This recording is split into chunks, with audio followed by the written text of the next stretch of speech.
ಬೆಂಗಳೂರಿನಲ್ಲಿ ನಡೆದಂತ ರೇವ್ ಪಾರ್ಟಿಯಲ್ಲಿ ಮತ್ತೊಂದು ಟ್ವಿಸ್ಟ್ ಸಿಗ್ತಾ ಇರೋದು. ರೇವ್ ಪಾರ್ಟಿಯಲ್ಲಿ ಮತ್ತೊಬ್ಬ ತೆಲುಗು ನಟಿ ಹೆಸರೆಲ್ಲೂ ಕೂಡ ಆಚೆ ಬಂದಿರಲಿಲ್ಲ, ಬಟ್ ಇನ್ನೂ ಒಂದು 3-4 ನಟಿಯರಿದ್ರು ಅಂತ ಕೇಳಿ ಬರ್ತಾ ಇತ್ತು. ಸೊ ಈಗ ತೆಲುಗು ನಟಿ ಹೇಮಾಗೆ ಇನ್ನಷ್ಟು ಸಂಕಷ್ಟ. ಹೇಮಾ ತಲೆಗೂದಲು ಟೆಸ್ಟ್ ಅನ್ನ ಮಾಡ್ತಾ ಇದ್ದಾರೆ. ನಟ ಹರ್ಷಗೆ ಬೈದು ಕಳಿಸಿದ್ದು ಏಕೆ ಪೊಲೀಸರು ಅನ್ನುವಂಥದ್ದನ್ನ ನೋಡಬೇಕಾಗಿದೆ ಕನ್ನಡ ಇಂಡಸ್ಟ್ರಿಯಲ್ಲಿ. ಸೊ ಹೀಗಿರಬೇಕಾದಂಥ ಸಂದರ್ಭದಲ್ಲಿ ಯಾಕೆ ಹೇರ್ ಟೆಸ್ಟ್ ಅನ್ನ ಮಾಡ್ತಾರೆ, ಬಹಳ ಇಂಪಾರ್ಟೆಂಟ್ ಇದು. ಸೊ ಅದು ಯಾಕೆ ಅನ್ನೋದನ್ನ ಈ ರಿಪೋರ್ಟ್ ಅನ್ನ ನೋಡಿ, ಅದಾದ ನಂತರ ನಿಮ್ಗೆ ಹೇಳ್ತೀನಿ. ರೇವ್ ಪಾರ್ಟಿಯಲ್ಲಿ ಮತ್ತೊಬ್ಬ ತೆಲುಗು ನಟಿ. ಪಾರ್ಟಿಯಲ್ಲಿ ಇದ್ದಿದ್ದು ಒಪ್ಪಿಕೊಂಡ ಆಶಿ ರಾಯ್. ಬೆಂಗಳೂರಿನ ಎಲೆಕ್ಟ್ರಾನಿಕ್ ಸಿಟಿಯ ಜಿಆರ್ ಫಾರ್ಮ್ ಹೌಸ್ನಲ್ಲಿ 2 ದಿನಗಳ ಹಿಂದೆ ನಡೆದ ರೇವ್ ಪಾರ್ಟಿ ಬಗ್ಗೆ ಒಂದೊಂದೇ ಮಾಹಿತಿ ಹೊರಬೀಳ್ತಾ ಇದೆ. ಪಾರ್ಟಿಯಲ್ಲಿ ನಟಿ ಹೇಮಾ ಇದ್ದ ಬಗ್ಗೆ ದೃಢಪಟ್ಟ ಬೆನ್ನಲ್ಲೇ ಮತ್ತೊಬ್ಬ ನಟಿ ಪಾರ್ಟಿಯಲ್ಲಿ ಇದ್ದ ಬಗ್ಗೆ ಮಾಹಿತಿ ಹಂಚಿಕೊಂಡಿದ್ದಾರೆ. ತೆಲುಗಿನ ಉದಯೋನ್ಮುಖ ನಟಿ ಆಶಿ ರಾಯ್ ನಾನು ಕೂಡ ಪಾರ್ಟಿಯಲ್ಲಿ ಇದ್ದೆ ಅನ್ನೋ ಮಾಹಿತಿಯನ್ನ ಹೊರಹಾಕಿದ್ದಾರೆ. ಇದೊಂದು ಬರ್ತ್ಡೇ ಪಾರ್ಟಿ ಆಗಿತ್ತು. ಈ ಪಾರ್ಟಿಗೆ ನಾನು ಕೂಡ ಹೋಗಿದ್ದೆ, ಆದರೆ ರೇವ್ ಪಾರ್ಟಿ ನಡೆದಿರೋ ಬಗ್ಗೆ ನನಗೇನು ಗೊತ್ತಿಲ್ಲ ಅಂತ ತೆಲುಗು ನಟಿ ಆಶಿ Roy ಹೇಳ್ಕೊಂಡಿದ್ದಾರೆ. You know everything. Okay, Andy. I went for birthday party and I call him brother. Okay. అక్కడ బర్త్డే పార్టీ నడుస్తుంది. లోపల అందరు ఏం చేస్తున్నారు ఏంటి I don't know anything. So please దయచేసి మీరు అందరూ నన్ను హెల్ప్ చేయండి. నేను ఒకటి ఆడపిల్ల అండి, ఇప్పుడే ఇండస్ట్రీకి వచ్చినానండి కష్టపడి. ప్లీజ్ హెల్ప్ చేయండి నాకు. Thank you. అండ్ నేను లింక్ పెడుతున్నానండి, ప్లీజ్ చూడండి. ರೇವ್ ಪಾರ್ಟಿಯಲ್ಲಿ ಅನೇಕ ನಟ ನಟಿಯರು ಇದ್ದಂತಹ ಮಾಹಿತಿ ಇತ್ತು. ಇದರ ಬೆನ್ನಲ್ಲೇ ತೆಲುಗು ನಟಿ ಹೇಮಾ ಇರುವಂಥದ್ದು ಕೂಡ ದೃಢಪಟ್ಟಿತ್ತು. ಇದೀಗ ಇನ್ನೋರ್ವ ತೆಲುಗು ನಟಿ ಆಶಿ ರಾಯ್ ಎಂಟ್ರಿ ಕೊಟ್ಟು ಸ್ಫೋಟಕ ಮಾಹಿತಿಯನ್ನು ಬಿಚ್ಚಿಟ್ಟಿದ್ದಾರೆ.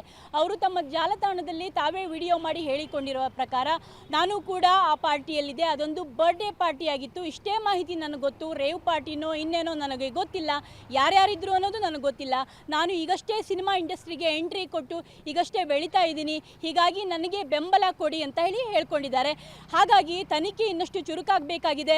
ಇನ್ನೆಷ್ಟು ನಟಿಯರು ಇದರಲ್ಲಿ ಭಾಗಿಯಾಗಿದ್ರು, ಇನ್ನೆಷ್ಟು ನಟ ನಟಿಯರು ಇದ್ದಾರೋ ಆ ಮಾಹಿತಿ ತನಿಖೆ ಮುಖಾಂತರ ಗೊತ್ತಾಗಬೇಕಾಗಿದೆ. ತೆಲುಗು ನಟಿ ಹೇಮಾಗೆ ಇನ್ನಷ್ಟು ಸಂಕಷ್ಟ. ಹೇಮಾ ತಲೆಗೂದಲು ಟೆಸ್ಟ್ ಸಾಧ್ಯತೆ.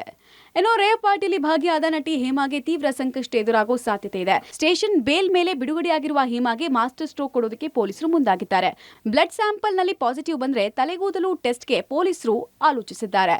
ಇದರಲ್ಲಿ ಡ್ರಗ್ಸ್ ಸೇವಿಸಿದ್ದಾರೋ ಇಲ್ವೋ ಅನ್ನೋದು ದೃಢಪಡಲಿದೆ. ಪಾರ್ಟಿಯಲ್ಲಿ ನಾನು ಇರಲಿಲ್ಲ ಅಂತ ಪ್ರಾರಂಭದಲ್ಲಿ ಸುಳ್ಳು ಹೇಳಿದ್ದ ನಟಿ ಹೇಮಾಗೆ ಈಗ ಸಂಕಷ್ಟ ಶುರುವಾಗಿರುವಂಥದ್ದು. ಒಂದು ವೇಳೆ ಏನಾದರೂ ಪಾಲಿಕಲ್ ಟೆಸ್ಟ್ ಮಾಡಿದರೆ 1 ವರ್ಷದ ಅಂತರದಲ್ಲಿ ಆಕೆ ಏನಾದರೂ ಈ ಥರ ರೇವ್ ಪಾರ್ಟಿಗಳಲ್ಲಿ ಭಾಗಿಯಾಗಿದ್ದರೆ ಎಲ್ಲವೂ ಕೂಡ ಗೊತ್ತಾಗುವಂಥದ್ದು. ಆಗ CCB ಪೊಲೀಸರು ಆಕೆಯನ್ನು ಕೂಡ ವಿಚಾರಣೆಗೆ ಕರೆಸಿ ಯಾವೆಲ್ಲ ಪಾರ್ಟಿಗಳಲ್ಲಿ ಭಾಗಿಯಾಗಿದ್ರು ಅನ್ನೋದ್ರ ಬಗ್ಗೆ ಮಾಹಿತಿ ಕಲೆಕ್ಟ್ ಮಾಡ್ತಾರೆ. ಪ್ರಕರಣ ಸಂಬಂಧಪಟ್ಟಾಗ ಆಕೆಯನ್ನು ಸಾಕ್ಷಿಯನ್ನಾಗಿ ಕೂಡ ಮಾಡ್ಕೋತಾರೆ. ಹಾಗಾಗಿ ನಟಿ ಹೇಮಾಗೆ ಒಂದು ವೇಳೆ ಪಾಸಿಟಿವ್ ಬಂದ್ರೆ ಸಂಕಷ್ಟ ಕಟ್ಟಿಟ ಬುತ್ತಿ ಅಂತ ಹೇಳ್ಬೋದು. ರಾಜಾಹುಲಿ ಖ್ಯಾತಿಯ ನಟ ಹರ್ಷಗೆ ಕ್ಲಾಸ್. ನಟ ಹರ್ಷಗೆ ಬೈದು ಕಳಿಸಿದ್ದೇಕೆ ಪೊಲೀಸರು.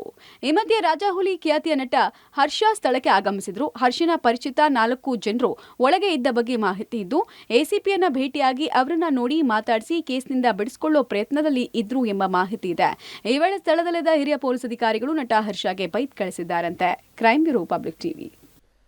ಸೊ ಈ ವಿಚಾರದಲ್ಲಿ ಹೇರ್ ಸ್ಯಾಂಪಲ್ ಯಾಕೆ ತಗೊಳ್ತಾರೆ, ಅದನ್ನು ಟೆಸ್ಟ್ ಯಾಕೆ ಮಾಡ್ತಾರೆ ಅಂತಂದರೆ, ನಿಮ್ಮ ಹೇರ್ನ ಕೆಳಗಡೆಗೆ ಇತ್ತಂಥ ಸಂದರ್ಭದಲ್ಲಿ ಒಂದು ವೈಟ್ ಆಗಿ ಕಾಣಿಸ್ಕೊಳುತ್ತೆ. ಅದರ ಬೇರ್ ರೂಟಲ್ಲಿ ನಿಮಗೆ ಗೊತ್ತಾಗುತ್ತೆ ಅವರು ಡ್ರಗ್ಸ್ ಸೇವನೆ ಮಾಡಿದಾರೋ ಇಲ್ಲೋ ಅಂತೇಳಿ ಫೈನಲಿ.